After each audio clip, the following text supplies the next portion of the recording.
సర్వమంగళమాంగళ్యే శివే సర్వార్థ సాధకే శరణ్యే త్రయంబకే దేవి నారాయణి నమోస్తుతే.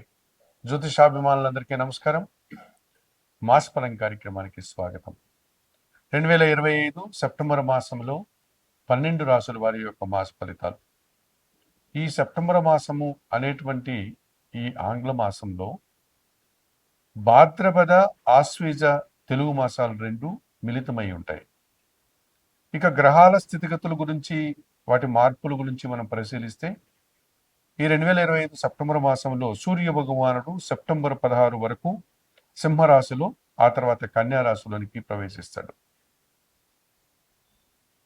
కుజుడు సెప్టెంబర్ 14 వరకు కన్యా రాశిలో ఉండి ఆ తర్వాత తులారాశిలోనికి ప్రవేశిస్తాడు. బుధ గ్రహము సెప్టెంబర్ 15 వరకు సింహరాశిలో ఉండి ఆ తర్వాత కన్యా రాశిలోనికి ప్రవేశిస్తాడు. గురువు యథావిధిగా మిథున రాశిలోని ఈ నెలంతా కూడా తన సంచారాన్ని కొనసాగిస్తాడు. ఇక శుక్రుడు సెప్టెంబర్ 14 వరకు కర్కాటక రాశిలో ఉండి ఆ తర్వాత ఆయన సింహరాశిలోని ప్రవేశిస్తాడు. శని భగవానుడు మీనములో యథావిధిగానే ఆయన సంచారాన్ని కొనసాగిస్తాడు.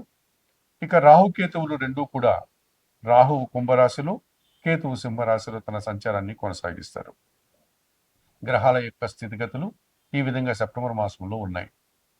ఈ సెప్టెంబర్ నెల 8వ తారీఖు నుండి, అనగా సోమవారం నుండి, ఈ సెప్టెంబర్ నెల 21 ఆదివారం అమావాస్య వరకు పితృపక్షాలు ఉన్నాయి. అనగా మహాలయ పక్షాలు ఈ సెప్టెంబర్ నెల 8వ తారీఖు సోమవారం నుంచి ప్రారంభమవుతాయి. మహాలయ అమావాస్య అనగా సెప్టెంబర్ నెల 21 ఆదివారం అమావాస్యతో అవి ముగుస్తాయి. ఈ పితృపక్షాల సమయంలో పితృదేవతలను పూజించుకోవడం, వారికి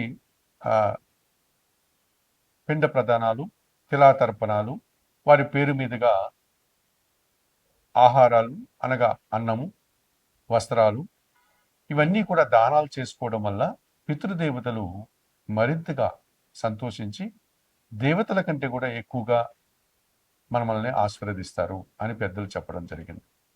ఈ పితృదేవత అర్చన కోసమే ఈ 15 రోజులు పితృపక్షాలని మన పెద్దవాళ్ళు నిర్ణయించడం జరిగింది. కనుక ప్రేక్షకులు, ఈ జ్యోతిషాభిమానులందరూ కూడా ఈ సమయాన్ని సద్వినియోగం చేసుకుని పితృదేవతల యొక్క ఆశీస్సులు పొందవచ్చు. ఇక సెప్టెంబర్ నెల 7వ తారీఖు అనగా ఆదివారం రోజు రాత్రి 10 గంటలకు సంపూర్ణ చంద్రగ్రహణం ఉంది. అది పూర్వభద్ర నక్షత్రంలో కుంభరాశిలో రాహుగ్రస్త చంద్రగ్రహణం ఏర్పడుతుంది.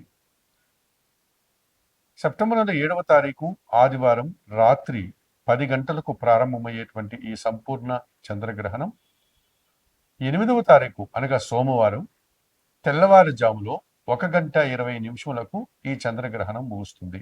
అనగా చంద్రగ్రహణం యొక్క పూర్తి నిడివి 3:20.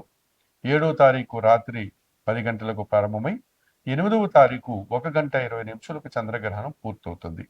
ఈ చంద్రగ్రహణం రాత్రిపూట అవుతోంది. ఆ రోజు పౌర్ణమి కనుక ఎవరికి ఎటువంటి సమస్యలు రావడానికి అవకాశం లేదు. అయితే చంద్రగ్రహణ సమయానికి ముందుగానే అందరూ ఆహారాది కార్యక్రమాలంతా ముగించుకొని ప్రశాంతంగా నిద్రపోవచ్చు. ఎవరైనా చంద్రగ్రహణ సమయంలో మేలుకొని ఉండే సందర్భం ఏర్పడితే వారు, ఇది రాహుగ్రస్త చంద్రగ్రహణం పూర్వభాద్రలో ఏర్పడుతోంది కనుక దక్షిణామూర్తి శ్లోకాలు చదువుకోవడం, అలాగే శ్రీదేవి కట్కమాల స్తోత్రం కానీ, శ్రీ సూక్తం కానీ చదువుకోండి. లలిత సహస్రనామ స్తోత్రాన్ని చదువుకోవడం వల్ల వారు కాస్త ప్రశాంతంగా ఉండగలుగుతారు. ఇక ఇండ్లలో ఉన్నటువంటి ఆహార పదార్థాలు, బియ్యము, పప్పులు, కాయగూరలు, పండ్లు, వీటి మీద దర్భపోసలను పెట్టి ఆ మరుసటి రోజు సోమవారం తెల్లవారుజాములో సూర్యోదయ సమయానికి అందరూ నిద్రలేసి ఇంటిని శుభ్రం చేసుకొని స్నానం ఆచరించి ఆ దర్భపోసలను తీసి పడవేసి ఆ ఆహార పదార్థాలన్నీ యథావిధిగా వాడుకోవచ్చును.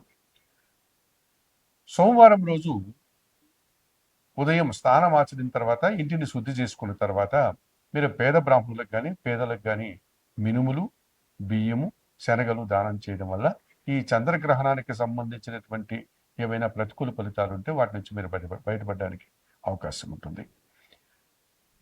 ఇక ఈ 2025 సెప్టెంబర్ మాసంలో 12 రాశుల గురించి మాట్లాడుకునేటప్పుడు 2025 సెప్టెంబర్ మాసంలో మీనరాశి వారి యొక్క మాస ఫలితాలు. ఈ మీనరాశి వారికి 2025 సెప్టెంబర్ మాసంలో 4 గ్రహాలు అనుకూలంగా ఉన్నాయి. 4 గ్రహాలు ప్రతికూలంగా ఉన్నాయి. అనగా 50% శుభఫలితాలు, 50% ప్రతికూల ఫలితాలు, మిశ్రమ ఫలితాలని అందించే వాతావరణం మీనరాశి వారికి 2025 సెప్టెంబర్ మాసంలో ఉంది. మరి 2025 సెప్టెంబర్ మాసంలో మీనరాశి వారికి షష్టాధిపతి అయినటువంటి సూర్య భగవానుడు సెప్టెంబర్ నెల 14 వరకు షష్టమ భావంలో సింహరాశిలో సంచరించడం వల్ల గట్టి పోటీని ఎదుర్కొని అభివృద్ధి పథంలో ముందుకు సాగుతారు. అధికారుల అండదండలతో నూతన ఉద్యోగాలు కానీ, ఉన్న ఉద్యోగంలో పదోన్నతులు కానీ, తండ్రి నుంచి సహాయం కానీ, ప్రభుత్వం నుంచి సహాయం కానీ పొందగలుగుతారు మీనరాశి వారు. చతుర్థ సప్తమాధిపతి అయినటువంటి బుధుడు ఈ నెలంతా షష్టమ సప్తమ భావాల్లో అనగా సింహ కన్యా రాశుల్లో సంచరించడం వల్ల కుటుంబంలో శుభ కార్యక్రమాల నిర్వహణ, మీ వ్యాపారం విస్తరణ మరింతగా పెరుగుతుంది. కుటుంబం కోసం నూతన వస్తువులు కొనుగోలు చేస్తారు. వ్యాపార అభివృద్ధి, ఆర్థిక బలం పుంజుకుంటారు. తృతీయ అష్టమాధిపతి అయినటువంటి శుక్రుడు సెప్టెంబర్ నెల 14 వరకు పంచమ భావంలో కర్కాటక రాశిలో సంచరించడం వల్ల స్త్రీజన సహకారంతో కొన్ని కార్యక్రమాలు నిర్వహిస్తారు. విందు వినోదాల్లో పాల్గొంటారు. కుటుంబ సౌఖ్యాన్ని కూడా అందుకుంటారు. షష్టమంలో సింహరాశిలో కేతువు సంచరిస్తున్నాడు. నిరాడంబరంగానే వృత్తి, ఉద్యోగ, వ్యాపార, వ్యవసాయ రంగాల్లో అభివృద్ధిని సాధిస్తారు. భగవంతుని ఆశీస్సులు కూడా అందుకుంటారు. 2025 సెప్టెంబర్ మాసంలో ఈ మీనరాశి వారికి రవి, బుధుడు, శుక్రుడు, కేతువు 4 గ్రహాలు ప్రధానంగా సంచరిస్తూ ఎక్కువ శుభ్రతలను అందిస్తున్నాయి. అలాగే ప్రతికూలంగా ద్వితీయ భాగ్యాధిపతి అయినటువంటి కుజుడు ఈ నెలంతా కూడా సప్తమ అష్టమ భావాల్లో అనగా కన్యా తులా రాశుల్లో సంచరించడం వల్ల మీ మాటల వల్ల అపార్థాలు, భూవాహన సమస్యలు, వాహన ప్రమాదాలు, కొన్ని ఇబ్బందులు రావడానికి అవకాశం ఉంది. జన్మరాశ్యాధిపతి దశమాధిపతి అయినటువంటి గురువు ఈ నెలంతా కూడా చతుర్థంలో మిథున రాశిలో సంచరించడం వల్ల కుటుంబంలో అశాంతికి అవకాశం ఉంది. దుబారా ఖర్చులు రావడానికి అవకాశం ఉంది. వృత్తి, ఉద్యోగ, వ్యాపారంలో పనిభారము, శ్రమ పెరిగే సూచన కనిపిస్తుంది. లాభ వ్యయాధిపతి అయినటువంటి శని భగవానుడు జన్మరాశిలో మీనరాశిలోనే సంచరించడం వల్ల బద్ధకం వల్ల, సోమరతనం వల్ల కొన్ని పనులు వాయిదా వేసుకుంటారు. రావాల్సిన ఆదాయం వాయిదా పడుతుంది. శ్రమ, పనివారి సహకార లోపం స్పష్టంగా కనిపిస్తుంది. వ్యయములో అనగా కుంభరాశిలో రాహువు సంచరిస్తున్నాడు. విదేశీ వ్యవహారాలు ప్రతికూలంగా ఉంటాయి. దుబారా ఖర్చులు, దుబారా ఆలోచనలు, మోసపూరితమైనటువంటి వ్యక్తుల వల్ల నష్టాలు వచ్చేటువంటి సూచన కనిపిస్తుంది. 2025 సెప్టెంబర్ మాసంలో మీనరాశి వారు తప్పనిసరిగా వ్యయములో ఉన్నటువంటి రాహుదోషం నుంచి బయటపడడానికి కనకదుర్గాదేవి దర్శనం, శ్రీదేవి ఖడ్గమాల స్తోత్ర పారాయణం చేసుకోండి. జన్మ శని దోషం నుంచి బయటపడడానికి శనీశ్వర దర్శనం లేక ఈశ్వరునికి పాలాభిషేకం, బిల్వాష్టక పారాయణం చేయండి. చతుర్థ గురుదోషం నుంచి బయటపడడానికి దత్తాత్రేయ స్వామి వారి దర్శనం, గురుచరిత్ర పారాయణం చేసుకోండి. అష్టమ కుజదోషం నుంచి బయటపడడానికి సుబ్రహ్మణ్య స్వామి దర్శనం, సుబ్రహ్మణ్య స్వామికి పాలాభిషేకం, సుబ్రహ్మణ్య కరావలంబ స్తోత్ర పారాయణం, అలాగే కందిపప్పు దానం చేయడం వల్ల ఈ మీనరాశి వారు 2025 సెప్టెంబర్ మాసంలో మరింతగా మంచి ఫలితాలను అందుకోగలుగుతారు.